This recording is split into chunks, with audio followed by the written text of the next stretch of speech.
Very expensive. You think I can be able to do it on offering? నాకులో మళ్ళీ ఈ ప్రశ్న చేస్తున్నారు. ఈ క్రమంలో గేటుని బద్దలు కొట్టి చర్చిలో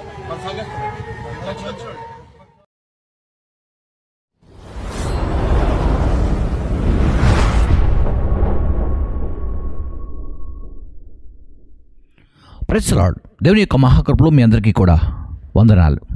ఈ సమయంలో ఒకరు మందిరంలో లేక, ఆరాధన చేసుకోవడానికి మందిరం లేక, ఆరాధనకు వెళ్ళటానికి ఆ పైకప్పు కూడా సరిగ్గా లేక, రేకులు వేసుకున్నప్పటికీ గాలి తుఫాన్ల వల్ల సమస్యలు, అలాగనే ఏదో గడ్డితోటో లేకుంటే ప్లాస్టిక్ కవర్స్ తోటి కూడా కొన్ని చోట్ల ఆరాధన కొరకు ఏర్పాటు చేసుకుంటారు.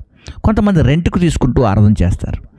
ఇలా ఆరాధనలు జరుగుతున్నప్పుడు ఈ క్రమములో దేవుని ప్రజలారా, చాలామంది ఆదివారము ఆరాధన చేసుకోవటానికి స్థలము లేక, మందిరము లేక ఇబ్బంది పడుతూ కష్టాల్లో కన్నీళ్ళు ఏడ్చుకుంటూ ఉంటున్న ఈ తరుణములో ఒకసారి ఈ సంఘాల్లో చూడండి ఎలా గొడవ పెట్టుకుంటున్నారో. ఈ సంఘాల్లో చూడండి చక్కగా మందిరాలు కట్టుకొని దేవుని యొక్క కృపలో దేవుడు మంచి మందిరాలు ఇచ్చిన తర్వాత సమస్యలు తీసుకొచ్చుకొని వీళ్ళు ఎలా సమస్యలు క్రియేట్ చేసుకొని సంఘంలోనే గొడవలు పెట్టుకుంటూ లోకానికి దేవునికి ఎలా శత్రువులు అవుతున్నారో ఒకసారి ఈ వీడియో చూడడానికి మనము ప్రయత్నం చేద్దాం. ముందుగా దేవుని ప్రజలారా, మరి ఈ సమయంలో మహబూబాబాద్ అలాగనే మరి వరంగల్ పట్టణ చుట్టుపక్కల ఉన్నటువంటి ప్రజలందరికీ కూడా శుభవార్త. మరి 11, 12, 13 తేదీల్లో మరి మహబూబాబాద్ ప్రాంతంలో మరి ఎన్టీఆర్ స్టేడియం ఈదులపల్లి రోడ్డు మహబూబాబాద్ ఉజ్జీవ స్వస్థత మహాసభలు. స్పీకర్స్ ఎవరనుకుంటున్నారా? ఇప్పుడు మీకు ఇస్తున్నాను. ఈ స్క్రోల్లో చూడండి, ఈ ఫ్లెక్సీని చక్కగా గమనించండి. మరి ప్రేమతో ఆహ్వానిస్తున్న వారు మాత్రం మరి జేమ్స్ అండ్ సలోమి గారు. సో వారికి హృదయపూర్వకమైన శుభాలు. ఈ మీటింగ్స్కి మీ చుట్టుపక్కల ఉన్నవారు, మహబూబాబాద్ చుట్టుపక్కల ఉన్నవారు, అలాగే వరంగల్ చుట్టుపక్కల ఉన్నవారు ఈ మీటింగ్స్కి అటెండెన్స్ కావాలని నేను ప్రేమపూర్వకంగా కోరుకుంటున్నాను. Let's go. ఓకే, ఇప్పుడు ఈ ఆరాధన క్రమం గురించి నేర్చుకుంటూ ముందుకు వెళ్దాం. ముందుగా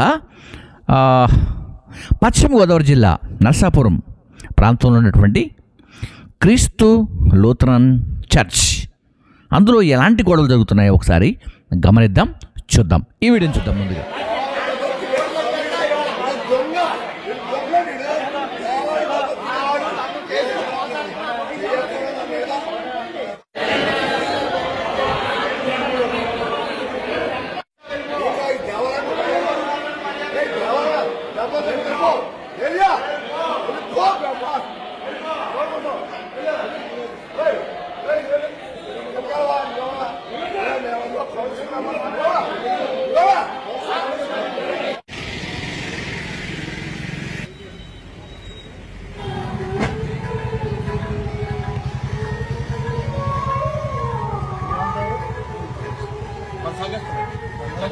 చూశారు కదా, సంఘం లేక, సేవకు సరైనటువంటి స్థలము లేక, సరైన బిల్డింగ్ లేక, కనీసం పైన స్లాబ్ లేకుండా ఎంతోమంది సావుకులు కన్నీటితో ప్రార్థన చేస్తూ కష్టపడుతున్నటువంటి దినాలు ఇవి.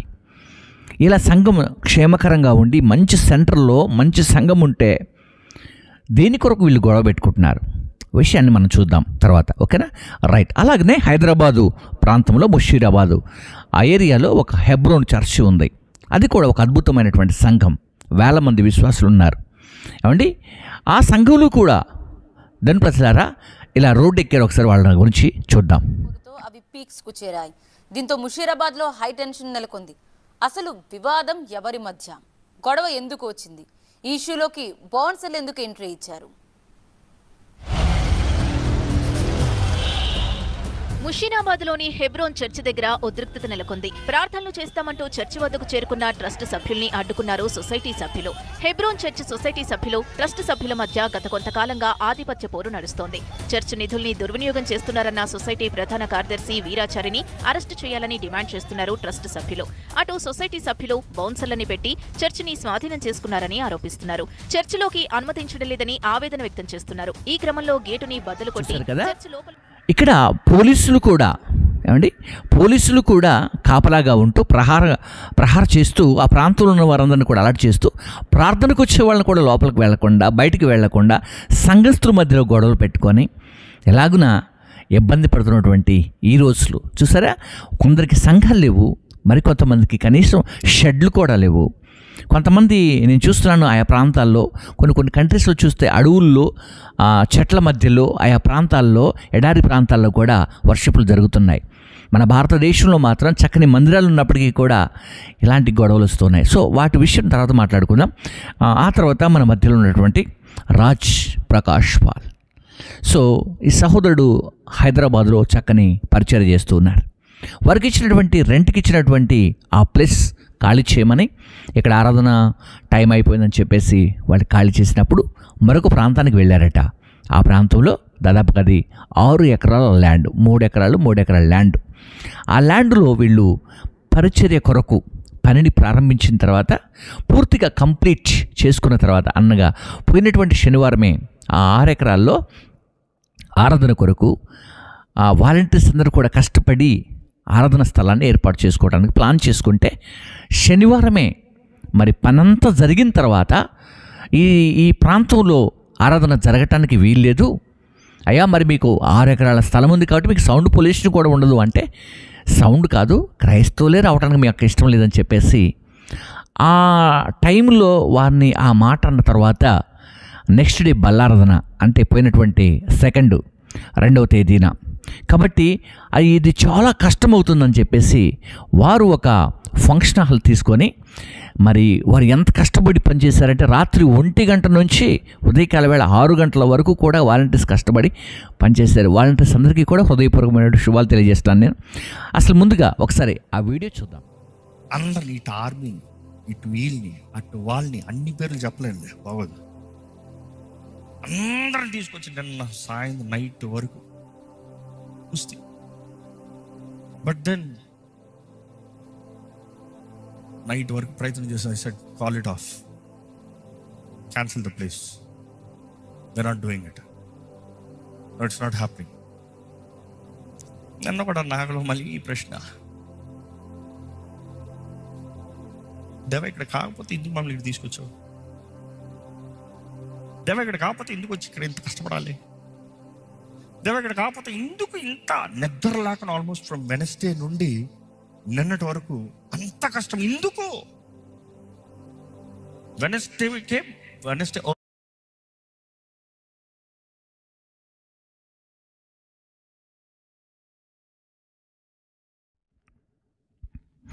చూస్తారు కదా, సహోదరుడు చాలా స్ట్రగుల్ మాట్లాడుతున్నాడు.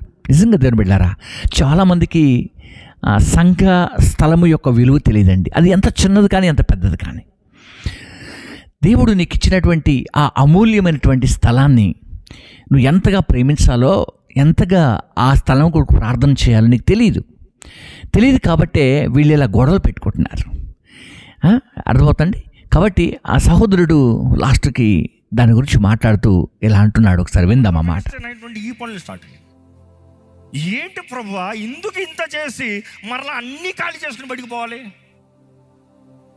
అసలు చేయమంటావా వద్దంటావా?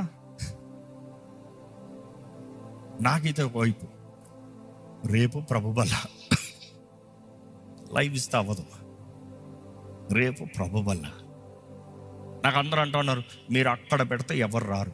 ఆల్మోస్ట్ సిటీలో ఉన్న అన్ని function halls we tried, almost everything.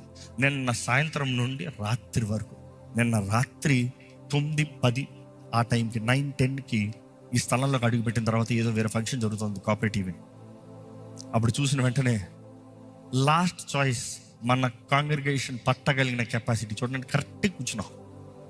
మన కాంగ్రిగేషన్ పట్టగలిగిన capacity, this is the last choice అంటే. ఐ సెడ్ దూరం రారు, నో పెడతాం. కానీ వెరీ ఎక్స్పెన్సివ్. మనకి half slot, not the full day, half slot is 5 lakhs. Very expensive. Do you think I can be able to do it on offering? No, not really. I have to clear 5 lakhs plus additional. Then event అయిన వాళ్ళ stage ఇది, వారికి మరలా మేము మాట్లాడుకుని we are paying the prices for it. వాళ్ళ ట్రస్ట్లో వాళ్ళ సెటప్ ఒట్టి మన స్పీకర్స్, మన ఎల్ఈడి ఇక్కడ ఉంది, మన వాళ్ళు వేసింది మరలా ఎక్కించుకుని మరలా వేసుకుని పొద్దుట వరకు ఒక బ్యాచ్ మరలా రీలోడింగ్ చేసుకుని వెళ్ళారంట. నైట్ 12 o'clockకి ఇక్కడ ఈవెంట్ జరిగిన వాళ్ళు ముగించుకున్నారు. ఆల్మోస్ట్ నైట్ 12:31 నుండి ఈరోజు పొద్దుట 6:30 ఫస్ట్ సర్వీస్ స్టార్ట్ అయ్యేంత వరకు పనులు చేస్తూనే వచ్చారు. ఎక్కడ ఒకసారి మన వాలంటీర్స్ అందరికీ చెప్పలు కొడదామా? సో విన్నారు కదా, రాత్రి వరకు కూడా వాళ్ళందరినీ కూర్చోబెట్టి మాట్లాడటానికి ప్రయత్నాలు జరిగాయట. అయినప్పటికీ కూడా నో ఇక్కడ ఆరాధన జరగటానికి వీల్లేదన్నట్టుగా వాళ్ళు సమాధానం ఇచ్చారట. ఆ టైంలో ఫంక్షన్ హాల్కి వస్తే ఆ ఫంక్షన్ హాల్ ఆల్రెడీ ప్రోగ్రామ్ జరుగుతూ ఉంది. వాళ్ళు పెట్టినటువంటి ఎల్ఈడి తోటే వీళ్ళు ఆరాధన చేసుకున్నారు. అర్థమవుతుందా? దేవుని ప్రజలారా, దేవుని సేవకులారా, ఈ సమయంలో ప్రత్యేకంగా సంఘములో ఇలాంటివి వస్తే, సంఘములోనికి ఇలాంటి ఆలోచనలు వస్తే, సంఘములోనికి కనుక ఇలాంటి మనస్సు కలిగి ఉంటే, దేవుని ప్రజలారా, చాలా సంఘాలు ఇలా డిస్టర్బ్ అయి ఉంటున్నాయి. కాబట్టి ఇది లోకానికి, లోకంలో ఉన్న వారికి చాలా అదునుగా అలుసుగా తీసుకొని వారు కూడా చాలా సిల్లీగా మాట్లాడుతున్నారు. కాబట్టి దేవుని ప్రజలారా, మరి మీకు ఇచ్చినటువంటి మందిరాలు మీరు చక్కగా వాడుకోకపోతే ఎలాంటి పరిస్థితి వస్తుంది? అసలు ఈ పరిస్థితుల్లో రావడానికి గల కారణం ఏంటి? ఈ పరిస్థితుల వలన ఎందుకు ఇలా వస్తుందని జీవము కలిగిన దేవుడు బైబిల్ ద్వారా ఏం మాట్లాడుతున్నారో కొన్ని విషయాలని ఈ వీడియో రూపంలో మనం తెలుసుకోవడానికి ప్రయత్నం చేద్దాం. ఎందుకు ఇలాంటి సమస్యలు వస్తాయి? ఎందుకు కష్టపడి కట్టుకున్నటువంటి మందిరాలు ఈ ప్రాబ్లమ్స్ వస్తాయి? ఎంతోమంది శ్రమపడి, ఎంతోమంది వారి యొక్క వ్యయ కష్టపడినటువంటి డబ్బును సమకూర్చి వేల రూపాయల్లో, లక్షల రూపాయల్లో ఇచ్చి మందిరాలు కట్టిన తర్వాత ఇవి రావటానికి గల కారణం ఏంటి? అసలు ఎందుకు ఈ ప్రాబ్లమ్స్ వస్తాయనే విషయాన్ని మనం నేర్చుకోవడానికి ప్రయత్నం చేద్దాం. యాకోబు యేసుక్రీస్తు వారి యొక్క సహోదరుడు. ఈ యాకోబు గారు ఒక విషయాన్ని గుర్తిస్తున్నారు. ఆ మాటను చదువుకోవడానికి మనం ప్రయత్నం చేద్దాం. ఎలా అనగా, మత్సరమును వివాదమును ఎక్కడ ఉండునో అక్కడ అల్లరియు ప్రతి నీచ కార్యములు ఉండును. అర్థమవుతుందా? ఎక్కడైతే మత్సరాలు ఉంటాయో, మత్సరములు అంటే భేదములు, వివాదములు ఎక్కడ ఉంటాయో అక్కడ ఏముంటాయట? దాని ప్రజల అల్లరి ఉంటుంది, నీచమైన కార్యాలు ఉంటాయి. చూస్తారా, మందిరంలోనే అలా మాట్లాడుకుంటున్నారు వాళ్ళు. విన్నారు కదా మీరు? ఈ పశ్చిమ గోదావరి జిల్లా నర్సాపూర్ ప్రాంతానికి చెందినటువంటి ఈ క్రీస్తు లూథరన్ చర్చిలో ఉన్నటువంటి వాళ్ళు ఎంత నీచంగా మాట్లాడుకుంటున్నారండి. ఆ మాటలు చూడండి, ఆ బూతులు చూడండి. వారి నోట వెంట ఏది వస్తే దాన్నే వాళ్ళు మాట్లాడుతున్నారు. సో దేవుని సంఘంలో ఇలా మాట్లాడుకోవచ్చు. దేవుని ప్రజలుగా పిలువబడుతున్నటువంటి మీరు, మీ ద్వారా దేవుని నామానికి అవమానమా కాదా? ఒకసారి మీ హృదయాలను పరిశోధన చేసుకోండి. అలాగే హెబ్రోన్ చర్చి కూడా ఇలాంటి కార్యాలు, ఇలాంటి నీచమైన రాజకీయాలు, సో అదంటూ ఇదంటూ చివరికి డబ్బుకు తీసుకొచ్చి ముడిపెట్టేశారు. 400 కోట్లు, 300 కోట్లు, 100 కోట్లు, 50 కోట్లు ఆదాయం ఉందంటూ చివరికి సంఘం యొక్క స్థితిని బయటకు తీసుకొచ్చారు. సో చూద్దాం దేవుని ప్రజలారా, కొన్ని విషయాలని నేను మీకు జ్ఞాపకం చేస్తాను. ఇదిగో ధనవంతులారా, మీ మీదికి వచ్చేది ఉపద్రవంను గూర్చి ప్రలాపించి ఏడవండి అని వాక్యం సెలవిస్తూ ఉంది. ఏంటి ఇక్కడ సమస్య అంటే, యాకోబు పత్రిక 5వ అధ్యాయం 1వ వచనంలో, ఎక్కడ ధనవంతులు ఉంటారో, ఎక్కువగా సంఘాలు ఎక్కడ ధనం కలిగి ధనవంతులుగా ఉంటారో దేవుని ప్రజలారా, అక్కడ అధికారము కానివ్వండి, ఇలాంటి ధనవంతుల మాటలు కానివ్వండి, నిజంగా సావుకుల్ని చాలా తక్కువగా చూసేటువంటి వారు చాలామంది ఉంటారు. కాబట్టి ధనం ఎక్కడుండునో మనస్సు అక్కడ ఉండని బైబిల్ తెలియజేస్తూ ఉంది. అర్థమవుతుందా? ధనము సమస్త కీడునకు మూలమని తెలియజేస్తూ ఉంది. కాబట్టి సంఘములుగా ఆరాధన చేస్తున్నటువంటి ప్రతి ఒక్కరు కూడా ఈ విషయాన్ని మీరు గమనించాలి. యాకోబు పత్రిక 5వ అధ్యాయం 1వ వచనాన్ని, ఇదిగో ధనవంతులారా, మీ మీదికి వచ్చేది ఉపద్రవాన్ని గుర్తుపెట్టుకోండి. మీ వల్ల సంఘము, మీ వల్ల సహవాసము, మీ వల్ల దేవుని యొక్క ప్రేమ, మీ వల్ల దేవుని యొక్క కార్యాలు ఏమవుతున్నాయంటే ఆగిపోతున్నాయి. అర్థమవుతుందా? ఇటువంటి సంఘాలు ఏదున్నప్పటికీ వాడు సెట్ చేసుకోవాలి. వాక్యం సెలవిస్తూ ఉంది ఏ రీతిగా. ఏమంటో తెలుసా? మీ ధనము చెడిపోయెను. 2వ వచనం, మీ ధనము చెడిపోయెను. మీకున్నటువంటి ధనము ఏదున్నా యెహోవా సంబంధమైనటువంటి ధనాన్ని చూసి గర్విస్తూ, అసూయ పడుతూ, ఆవేదన పడుతూ, సంఘములో అధికారం కోసం ఏమండి ఏమండి దేవుని యొక్క సంఘంలో అధికారం కోసం, అధికార దుర్వినియోగం కోసం చేస్తూ ఇంకా వాటి కోసం ప్రయాసపడుతున్నారా? ధనవంతులారా, మీ ధనం పాడైపోతుంది, మీ ఆరోగ్యం క్షీణించిపోతుంది, మీ బ్రతుకు దేవుడు చూస్తున్నాడు. సో ఈ టైంలో, ఈ తరుణంలో ఒకసారి ఆలోచన చేయాలి. సంఘాలు లేక చాలామంది దుఃఖపడుతూ, ఏడుస్తూ, కన్నీరు కారుస్తూ ఒకవైపున ఉంటే, మీరేమో సంఘాలు ఉంచుకొని, సేవ ఉంచుకొని, మంచి మందిరాలు కట్టబడిన తర్వాత ఈ ధనము పెరిగి, ఈ అసూయ పెరిగి, ఈ విభేదములు పెరిగి, ఈ అల్లరితో కూడినటువంటి మాటలు ఏమండి చివరికి పోలీస్ స్టేషన్ దాకా వెళ్ళటం, ఇలా జరగడానికి గల కారణాల గురించి దేవుని వాక్యం ఇలాగన సెలవిస్తూ ఉంది. మీ ధనము చెడిపోయెను, మీ వస్త్రములు చిమ్మెటలు కొట్టినవాయను. రక్షణ వస్త్రం కూడా పాడైపోతూ ఉంది. దేవుడు మీకు ఇచ్చిన రక్షణ కూడా పాడైపోతూ ఉంది. నిమ్మను బట్టియే కదా నా నామము అవమానపరచబడుతుందని చెప్పేసి జీవము కలిగిన దేవుడు మాట్లాడుతున్నాడు. ఆయన మహాకాశాలు విడిచి ఈ భూమి మీదకి వచ్చి 39 కొరడా దెబ్బలు తిని ప్రాణం పెట్టింది దీని కొరకేనా? మిమ్మల్ని రక్షించడానికి కాదా? మీరు ఇతరులు రక్షించడానికి కాదా అని దేవుని వాక్యం మాట్లాడుతూ ఉంది. కాబట్టి ప్రేమైనటువంటి స్నేహితులారా, సంఘాలు లేకుండా, చర్చెస్ లేకుండా ఎన్నో బాధలు పడుతూ, ఇబ్బందులు పడుతూ ఉన్నటువంటి సేవకులు చాలామంది ఉన్నారు. బట్ మీరైతే సంఘాలు క్షేమము మంచిగా కట్టబడిన తర్వాత, అద్భుతమైన సంఘాలుగా దేవుడు మీకు ఇచ్చిన తర్వాత, సంఘాల్లో రాజకీయాలు, సంఘాల్లో విభేదాలు, సంఘాల్లో అసూయలు, సంఘంలో మత్తతులు, సంఘంలో అల్లరితో కూడిన ఆటపాటలు, ఇవన్నీ కూడా సంఘాల్లోకి తీసుకొచ్చి ఇదిగో లోకంలో సంఘాల పరిస్థితి ఎలా చేస్తారా? దేవుడు ప్రతిదానికి లెక్క అడగబోతున్నాడు. కాబట్టి ఈ సమయంలో మిమ్మల్ని కూడా ఒక దినాన అడుగుతాడు. కాబట్టి ప్రేమటువంటి స్నేహితులారా, రాజ్ ప్రకాష్ పాల్ సహోదరుడికి చక్కని మరి స్థలం దొరకాలి, మంచి మందిరముగా ప్రజలందరూ కూడుకొని ఆరాధన చేయాలి. కాబట్టి ఈ సమయంలో మరి వారికి శుభాలు తెలియజేస్తున్నాను. అలాగే నర్సాపూర్లో ఉన్నటువంటి క్రీస్తు లూథరన్ చర్చి వారికి కూడా శుభాలు తెలియజేస్తున్నాను.